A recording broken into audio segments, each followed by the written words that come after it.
part 3 of 15 ways virtual reality will shape the world. And we've gone through, how many have we gone through by now, Ali? 4, 5. Is it about 5? So we're a third of the way already. I think so, yeah. Okay. So I'm just going to very quickly tell you what we've covered so far. So the first one is medical, where there'll be surgery and procedures, therapy and rehabilitation, physical rehabilitation, training for doctors, and consultations. So the second one is tourism, where we'll see 360-degree videos and attractions without moving from our couch. Virtual tours of an agent taking us around a tourist destination before we'd like to go. Planning, you might be able to customize your agenda and organize your travel schedules. Meetups and escapism. If the tourist destination is too expensive, or you're incapacitated, or you cannot move around because you're disabled or too old, VR gives you the opportunity to travel where you want with your friends, family, without leaving your house. The third one, space. Space gives the opportunity for travel for astrophysicists, astronomers, students, and everyday people to explore and make findings in space, black holes, and galaxies. Fix and control, where humans will be able to control robots, fix equipment, and move around in space. De-stress and escape, which gives astronauts the ability to escape and de-stress from harsh space environments where they can meet up with their loved ones on Earth while they are in space. And training, VR offers the opportunity to allow students to learn and train from their 3D virtual simulations. For example, being in a rocket, a planet, an asteroid, and even a black hole. The fourth one and the last one, which was a little bit boring, I think we lost some people, but today's one involves a lot of fun. So there's the fourth one was manufacturing and design, where you'll be able to create prototypes, high-tech machinery. It'll be cheaper, and also you'll be able to have training. Okay, and now we are on the fifth one, which is, I hope I didn't bore you guys, but I mean, now you've caught up on all the ones that we've covered. Ali, you still awake? Yeah, right, yeah. How Oh, can I be good. sleeping? Are you kidding me? I know, this is The exciting fun's about stuff. to start. Yeah, so how will VR shape the world in journalism and media? Oh, and spoiler alert. I love spoiler alerts, but I find it important. We cannot have anybody under the age of 16 due to the fact that we have a topic that's going to be a little bit X-rated for later. So stick around. Journalism and media. So we're gonna. If you're under 16, don't. Yes. Or just really don't tell us, because we'll never know. It's like when you were 13 years of age and we were exploring porn, but we didn't tell our parents. You can never catch them, you know, and they can never catch us. But anyway, pretend I never said that. Let's go to Norway Dylan, who is the first person on the couch. A very welcome to you. How will journalism and media shape the world in VR? Well, I think you're already seeing that a lot of established newspapers and television channels in the world, like cable channels, they're struggling against Netflix. Newspapers like the New York Times, LA Times, they can't compete against blogs. And now, you know, people are not so much reading text, they're looking for experiences. They want to be immersed in what they're seeing. Awesome, thank you. And yes, and as you know, There's an idea for new VR events. let me hear. Start telling the news on VR. We've Start actually telling the news on VR. Sorry. Ali, they had the whole inauguration on VR over the last couple of days. So you could go into Yeah, a world I heard it, but and I you mean could. actual news. Like, oh, that. Okay, yeah. Yeah, but I mean, I get what you're saying, like an actual news anchor. Ali, there's a new idea for an event. You can like do some research and then be a news anchor for the day. They'd love to hear you. Let's go to Toby Bunaroo. Hello. Hello. Yeah, sort of like to go on what Ali just said, sort of like, because you did the VR. Yeah, I think quite cool. Something in England, although I shouldn't really too much into American politics. To be sort of be there when there is a crowd normally, to look around. I think that'd be quite cool, and that'd be quite an interesting way to sort of be in world events that's going on around the world. Be there. 100%. Not far back, we also had oh gosh, I've gone blank. Help me, Tim. One of the artists, music artists, a few weeks ago. Well, we had on Pitbull. VR. Pitbull was on VR. Yes, that's he did his. Pitbull. Sorry, yeah, I just blanked. If you missed it, you can go to my YouTube. Actually, you can go to VR Digital Citizens on Instagram and go through the videos, and you can see the full Pitbull performance, which was 3 minutes in a 3-hour event. But I only did the 3-minute Pitbull. What's it called? Concert or song? All right, let's go to Katie Lou. Katie Lou. Hello. Hi. Hi. Sorry, my voice. I'm on my wife's headset, so I don't want to ruin her avatar because she likes it. It's all good. What can we call you? Josh. We'll remember that. Hi, Josh. I think this is the 3rd time you've been to our events. All good. All right, Josh. I popped in last week for 5 minutes, didn't I? It was good. I caught the last 5 minutes. We remember. Yes. Yes, and you were sitting on the opposite side. Yes. But and you gave your disclaimer. What's that? You gave your disclaimer. You should get a badge, put it on your shirt saying I'm in my wife's avatar. He's moved over there because he didn't want to answer. All right, Katie, go for it. We accept all though. So, what? No, nothing. Carry on. Okay. I think VR will shape media more than journalism, because I think that obviously media. I don't think we're going to be out of this lockdown for any time soon. I think it's going to get worse, sadly, and I think VR is really going to use that to its advantage in doing concerts and stuff, and bands going down that route to perform more live gigs, and that's how everyone's going to see me dance on stage. Awesome, thank you. Good thoughts. Let's move to Beatrix. Nice name. Is that from Harry Potter?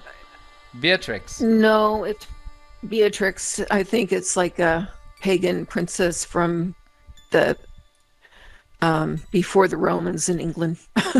Okay, I don't know why Anyway. I have Harry Potter in my head. Yep. You know, Beatrix had flaming red hair, and anyway. Oh yeah. She was the leader of the Picts. Yeah. Yeah, the role Anyway. that always suits her. Yes. Yeah. So far, what we've seen in journalism is things like SpaceX blast-offs, rocket rooms in various places. And they have that here in Altspace. I've seen it in other social apps. And I think things like that, where you can't usually, it's invitation only. You can still visit that event when it happens.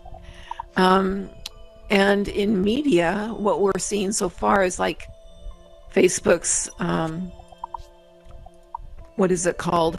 Venues, where they haven't gotten very far yet, but I think they're going to expand that a lot in this area, media especially. Definitely. Thank you, Beatrix. Let's move to...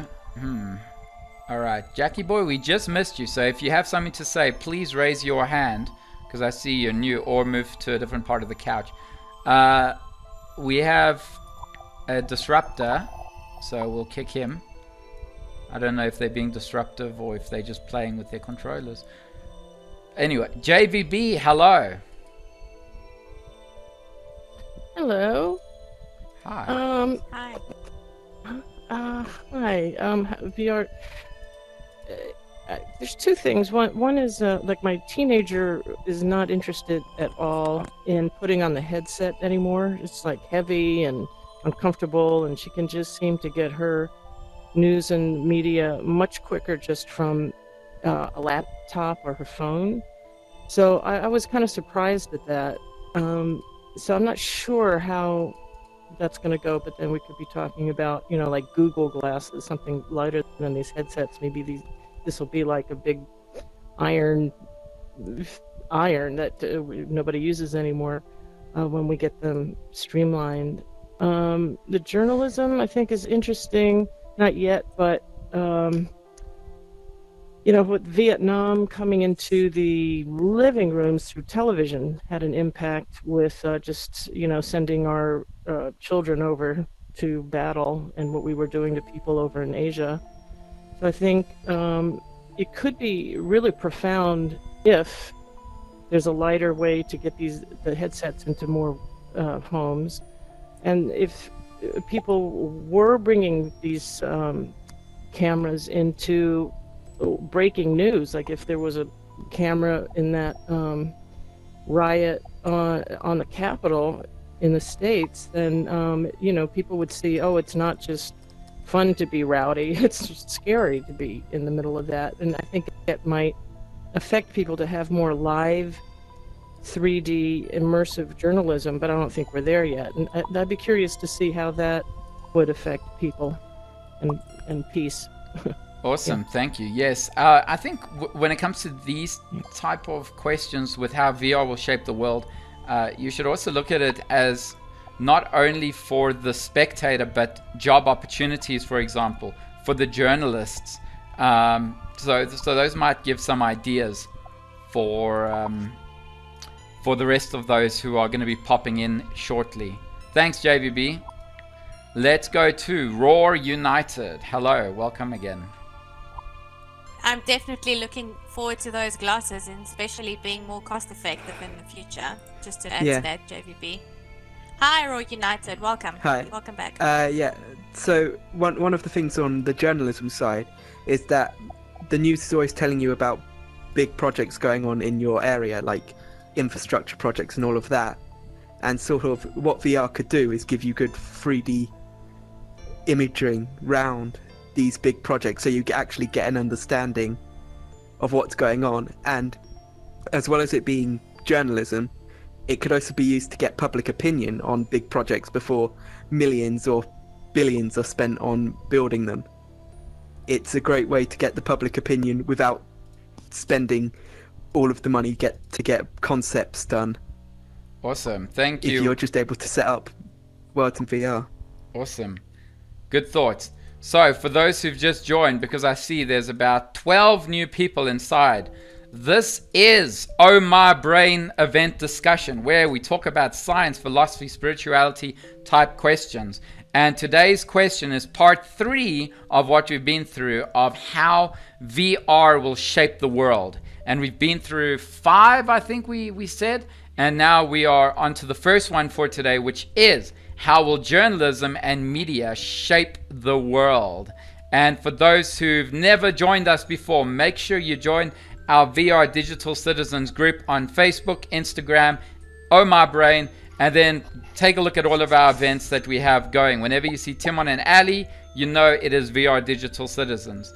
Let's move to Cool.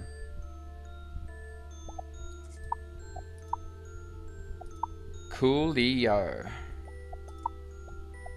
Let me help you there. Cool. Hi and welcome. Got it. Cool night. Hi. Feel free to speak or pass. How you doing? Going good. Pass. I just got hit. All good. Cool. Enjoy. We'll move to the next one shortly. Oh, and you guys don't want to leave, because just make sure you're not under 16, or else we're going to have to kick you, because it's one of the topics are a little bit for adults. Let's go to Paul Laff. Good to see you Hi, again, welcome sir. back. Yeah. Thank you.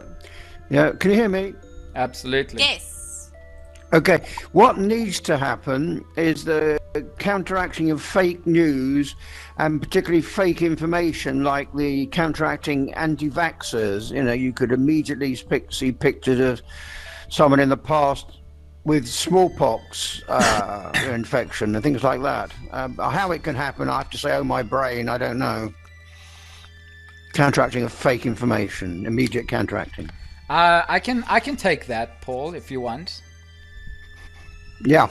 So there's currently developments with artificial intelligence where they're working at having a computer added onto the journalism, onto your news channels. So the CNN, the Bloomberg, Fox News, Sky News, whatever at the bottom. And when a politician or someone says a false fact, it will automatically pick up at the bottom and it will tell you, so that while they're talking, we don't just take it, as the truth. We actually get to see the bot picking up this type of information. But I actually would like to do this as another event for Oh My Brain, especially on artificial intelligence and fake news and how it will help us take in information. So yeah. Brilliant. Brilliant. Let's go to Jackie Boy. Oh, wait, no. Katie Lou. Oh, you've spoken. Yes. Sorry, Josh. Let's go to Jackie Boy.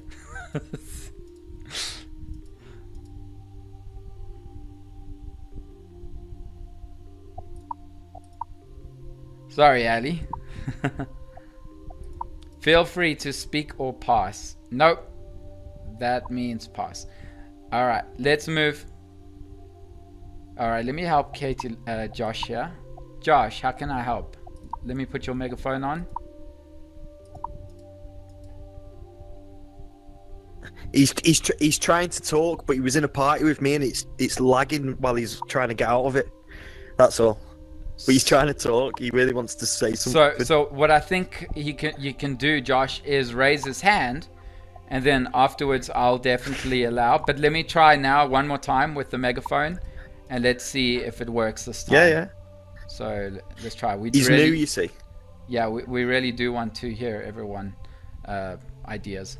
But anyway, raise your hand, Jackie Boy, if it didn't work. Okay, he's re-entering. So let's go to Brian L. Santiago. Maybe you can help us with that. Feel free to speak or pass. San Diego. I just got here. I had to take an important phone call. Sure. In the real world. And I've never been to this before. So what am I supposed to do? Well, for now, you can listen. Basically, this is an event discussion where we ask a question and then we go around the table. And basically, the topic is how will journalism and media shape the world in VR? So if you do have anything to say, feel free to raise your hand. Let's try Kristen, but she looks frozen. Kristen, are you acting like a mime? Or are you around? So, hello. I'm here. Hi. Sorry. I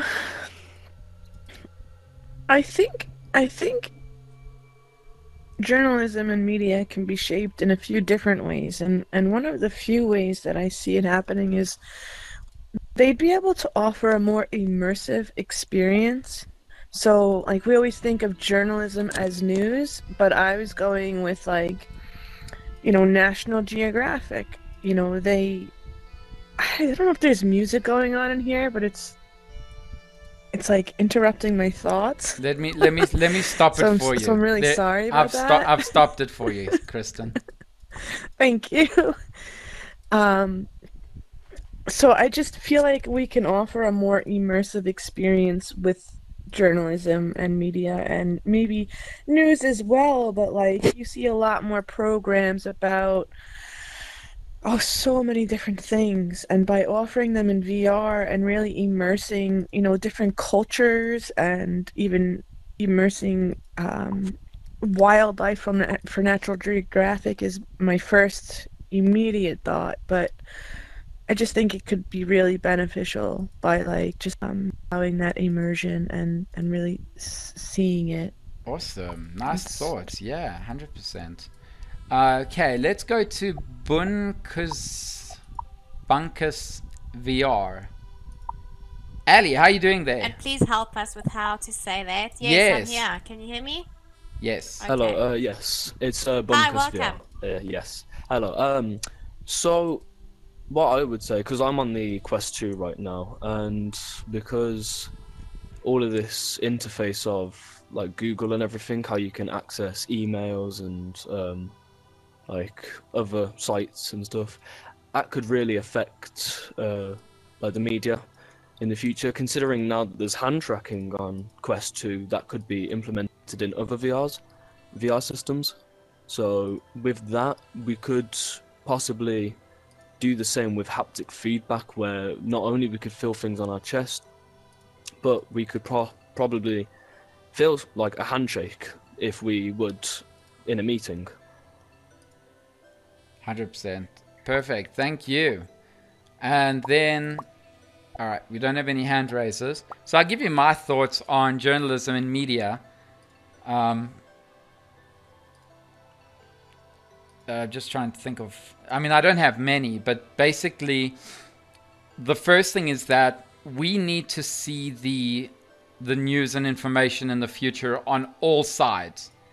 And I believe that when they are shooting a scene, it's to meet their own political, environmental, or whatever their own intention is with the media. But we should be able to see the entire story. So with journalism and media, let's start with journalism, that while we're watching them, is that we'll be able to view all the sides of the story with the events taking place with 360-degree videos, right? The second thing is, I think safety is quite important, that nobody's mentioned over here, and that is being able to access in more safer ways to interview, for example, victims who refuse to show their face, who refuse to see people, attackers, you know, for your own safety, so that you can interview attackers, people in jail, or those who are in society, terrorists, being able to interview terrorists and assailants, you know.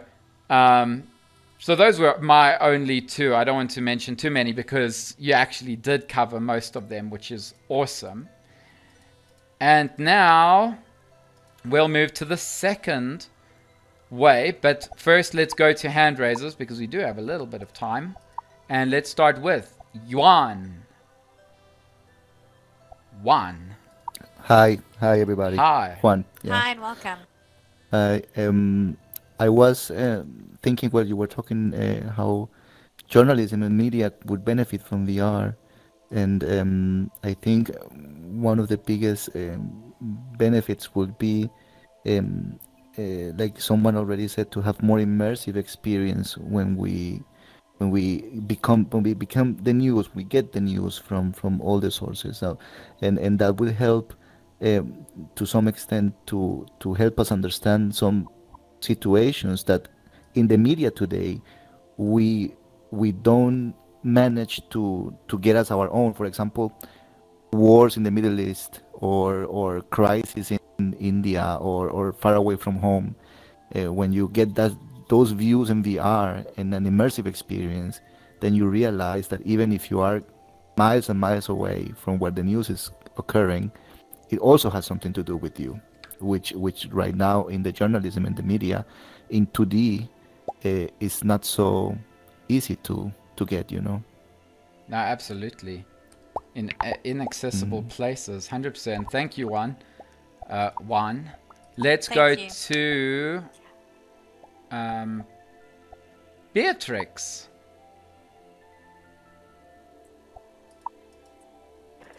Well, I was just going to have a follow-on to what Kristen had said. As we are losing species of animals, I think we should be developing 4K, 3D, capture them that way so that we can see them later. like rhinoceroses. I mean, after, in the next 50 years, maybe they'll be gone.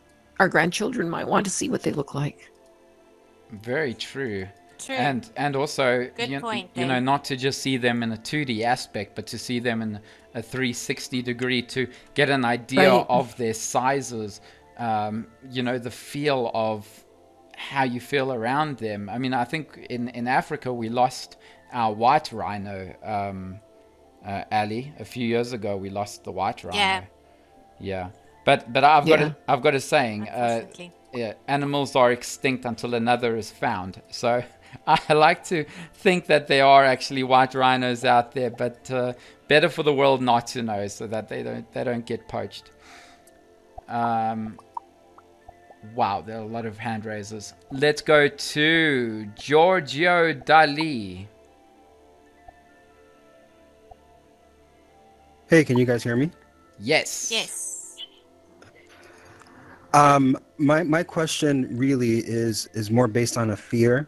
We look at information that's online right now, let's say like Wikipedia.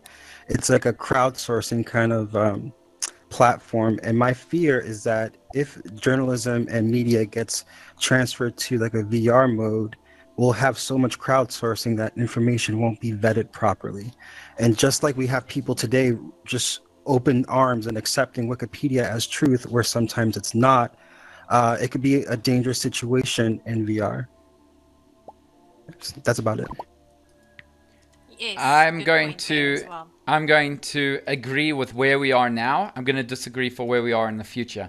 And where we are in the future is they are constantly working on artificial intelligence developers, so that when false information from the minority is produced, it is accepted, it is null and void, for example. And I think now in Wikipedia, before, if you saw a small page on Wikipedia, you could change the information within a couple of days. Now it is a lot more difficult because people are, because the internet is picking up the information from millions of different sources. So I agree 100% now. I think we will have better use of information as we go into the future. Next we have Norway Dylan. Hello. I just wanted to say really quick, the big news is that Apple is investing millions and they're going to release a VR headset in 2022. So I think once that happens, VR will become mainstream. That is awesome. I actually had no idea about that. All right. Thank you, Norway. Count to... Paul. Okay, Paul, yes. Yeah, of course, information doesn't have to be false. It could just be highly biased. There is a system at the moment, which I just discovered recently. It's called ground news, and it assesses the bias, left, right, or centre, as a percentage. Of course, you want to know who's actually assessing the bias. So it doesn't have to be false. It could just be biased information. And needs to be identified as a bias. Very true. Right. And once again, I mean, I don't know if you went to Real Talk, but one of their question was, what is the intention of media when it's being produced? And when you think about it, it's basically the intention is to reward those who are giving the media, depending on who it is. So which means that the bias is always going to prevail. I feel like we need some form of neutral agencies, but I don't know if that will ever happen. Count to TW.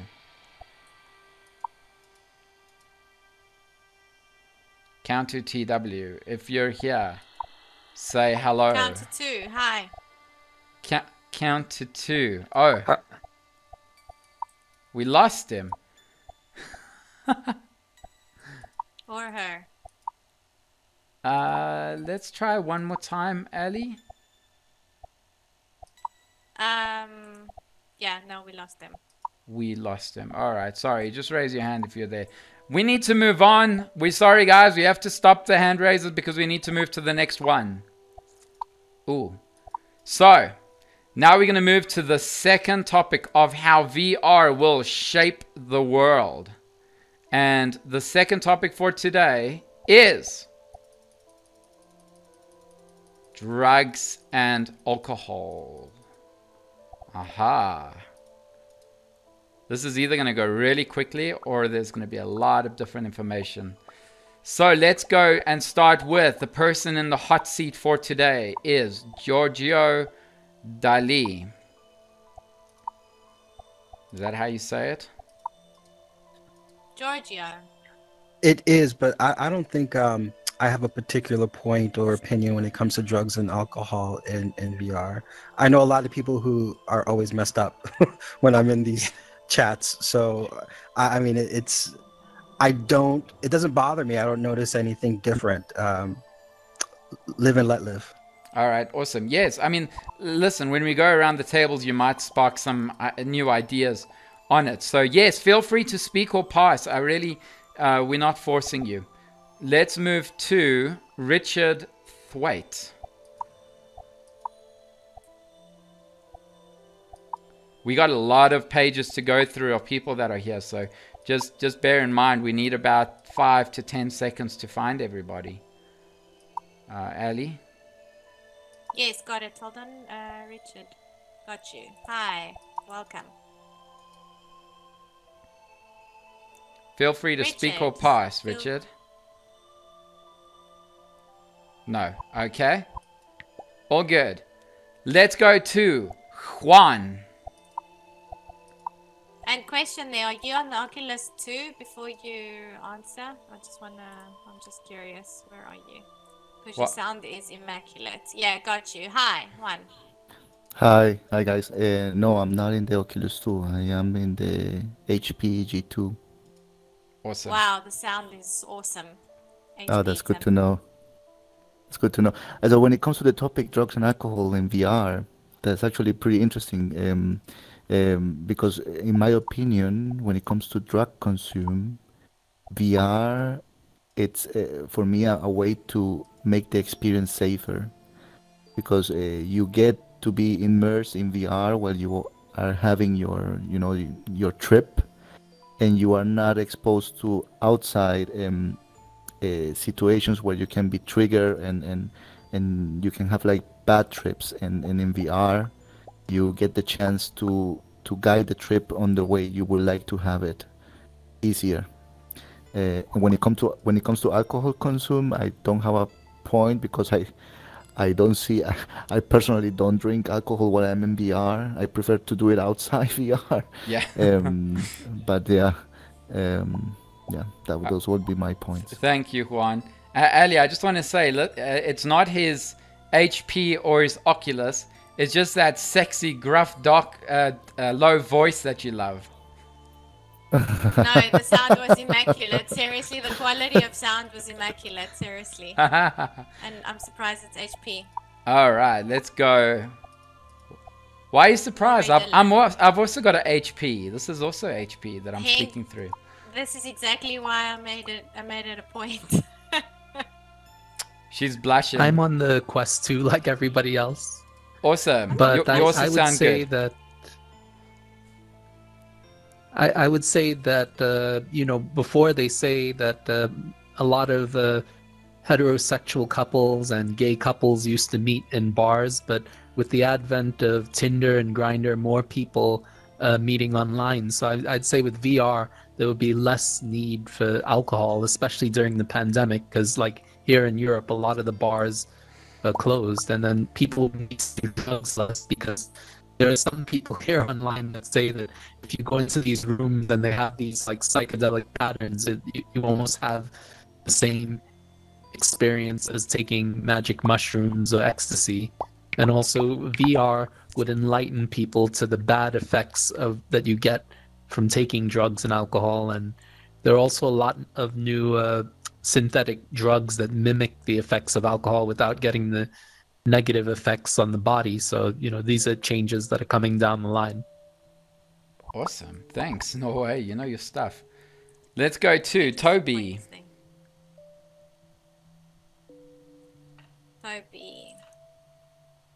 Toby. Yeah, so I think with drugs and alcohol, I suppose you could have like a program that sort of shows you the effects of what the drugs would do. So like if you had something like magic mushrooms or something, then you start seeing objects and stuff. Or you could have alcohol, and you can have like the playable characters like a bumbling idiot who's like absolutely pissed out of their head. So I think that would be good to sort of educate people towards drugs and alcohol. But yeah, that's like as everyone else is saying, especially with in the dating scene, because obviously alcohol's used socially. I never drink because I've had bad experiences with it before, so I just don't like the stuff anyway either.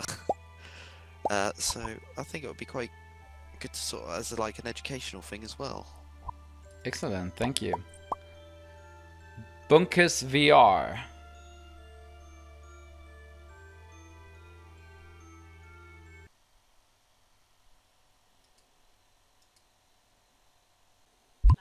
I said it the wrong way around. I knew what you Thank you meant. so much. Yeah, sorry. Thank you so much. Kristen. I think Tim must be having a problem with VR. I'm good, I'm back. Sorry, just 1 second. I'm back. Oh, you're back. Okay, welcome back. Kristen. I went the other way with this.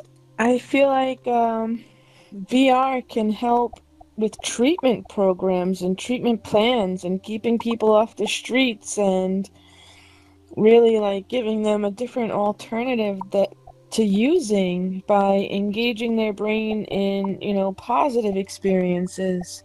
I think we could be onto something by changing the way we treat drugs and alcohol, because in the United States, we're failing terribly at it. So maybe this could, help a little bit. Awesome. Definitely. Thank you, Yeah. Kristen. And if you guys have any ideas for these type of events, for them, for drug users who want to go on a trip and they don't want to actually take drugs, or if you want to do a education type event, then please, if you got questions for me, you can come to me. I'm going to actually run a VR educators event on how to run events smoothly, confidently, so you can keep, but I'll let you guys know on VR Digital Citizens Facebook group and Instagram group. But I really think that this is a platform where you guys can host these events, have people from all around the world, and just help, just provide value. All right, let's go to Raw United.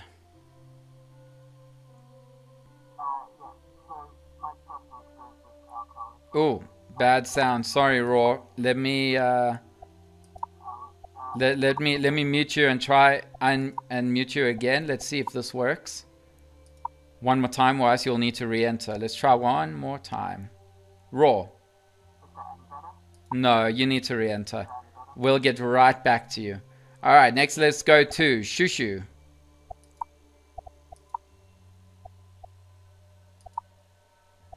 Shushu. Hi. Hi there. Hi. Hi, everybody. Hi.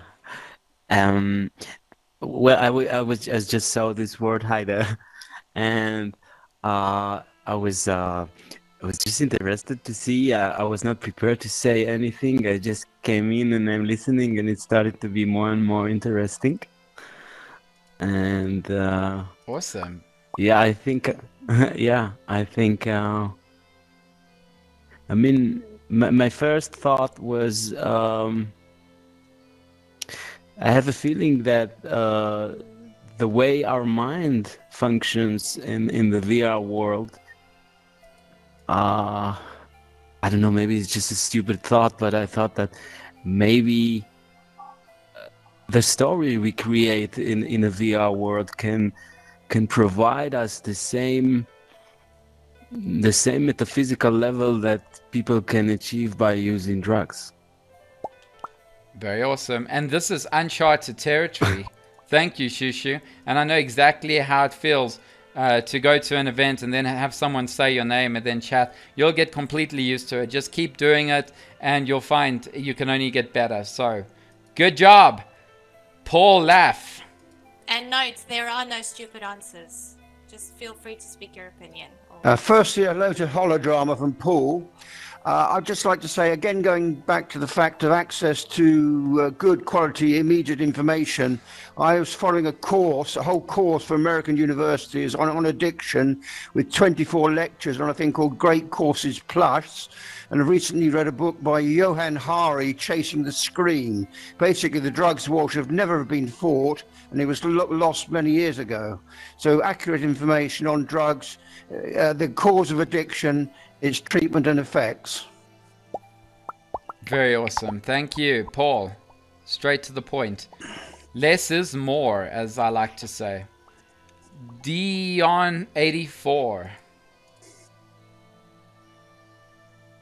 Hi. Hi. Hi, welcome. Thank you. Did I raise my hand? It was an accident. Sorry. No, we're going. Everybody has an opportunity to speak or pass around the couch. So it's completely up to you. I'm sorry, I just walked in. I don't know what we're talking about. It's all good. You can raise your hand when you want to talk. So this is a discussion event called Oh My Brain, where we choose a question and then we go around the table and answer it. And basically it is, how will VR shape the world in? And today's second topic is drugs and alcohol. So if you have something to say, feel free. Clearly, I don't know if you're there. You look a bit frozen. But if you also have something to say, I think raise your hand. But let's go to Ali. I think just from a matter of educational purposes, it can be very vital. I'm sure there are a lot of people in VR, a lot of professionals as well. Somebody that is already taking drugs or is a user can meet somebody, and it can be quite enlightening. Also, there are a lot of programs. I know Kristen is also holding one, and where people can actually branch out into new forms of mind control and trying to treat their drug problems and alcohol. Oh, that's awesome. Yeah, short and sweet. What event is this, Sally? Meditation. Things, yeah. Basically, events around meditation, being mindful with things. So if you see a name saying Kristen, hosting Kristen, and it's called mindfulness, feel free to pop in. Clearly, I see you're awake now. We'd like to hear your thoughts. How will VR shape the world with drugs and alcohol? Hello. Hello.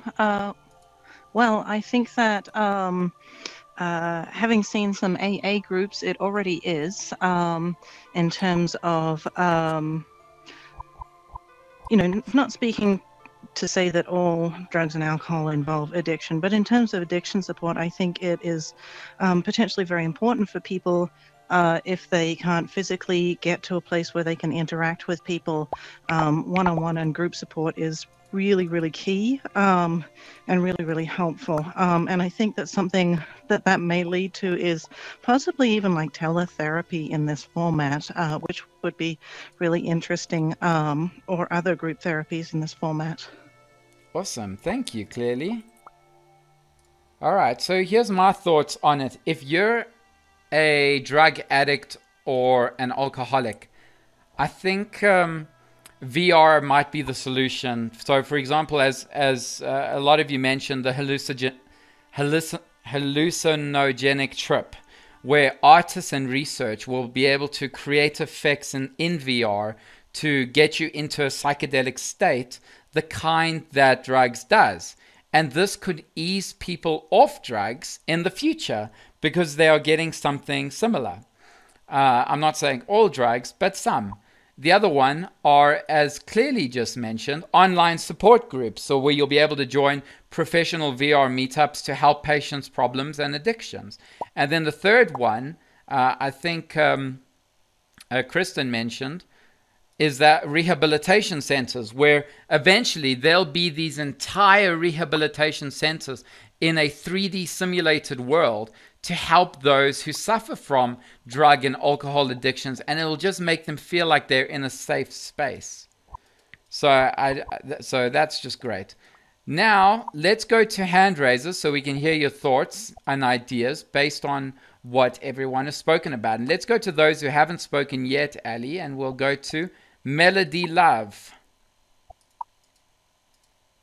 Oh, well, my thoughts is I think when it comes to the I'm sorry, I just lost my train of thought. When it comes to the clubs here, I find it interesting that you get simulated drinks, you know, and I think in a way that kind of helps deter just reaching for a real drink. I mean, it's kind of fun and, you know, it's not real. So you can still get that kind of socialism, drinking, dancing, party effect, but you're not actually consuming anything. Psychologically, I think it could work to help deter from actually going for something real. That's my opinion. Yeah, absolutely. And also, you know, when we're in VR in the club space, we are also in a new time dimension. So at a club, it's very common to take a sip every couple of minutes, you know. But in VR, we're so immersed inside this experience where our brains are firing so many neurons that we are actually enjoying ourselves. You know, and we don't need to stay so many hours within a club. So 100%. Next, let's go to Raw United. Is the audio better now? Much better, Yes, we can hear you. Okay, good. So, as someone who only socially drinks, there is also a financial aspect to it as well. Of if I feel I don't need to go out to socialize with people and sort of use the VR space, I end up being able to save money, even though I'm not someone who'd class myself as addicted to drugs or alcohol. It's sort of part of the whole experience of going out normally and socializing, is that you're supposed to buy a drink every hour or so, and absolutely, if you do that a few times a week, it ends up adding up compared to VR, where you don't need to do that and you still get the same sort of social experience. 100%. And I mean, you don't have the social pressure of, come on, one more, let's have one more. yes. And also you can, you know, have your own drink. You can make your own drink at home. It doesn't have to be a heavy drink, and you can drink as much as you want, and you're still saving a lot of money than being at a club and spending what, about 10 times more. Yeah, basically one bottle is one drink. Exactly. Out. I don't All know. right, let's So go it's about the same here. to My Zurena. Welcome to Oh My Brain.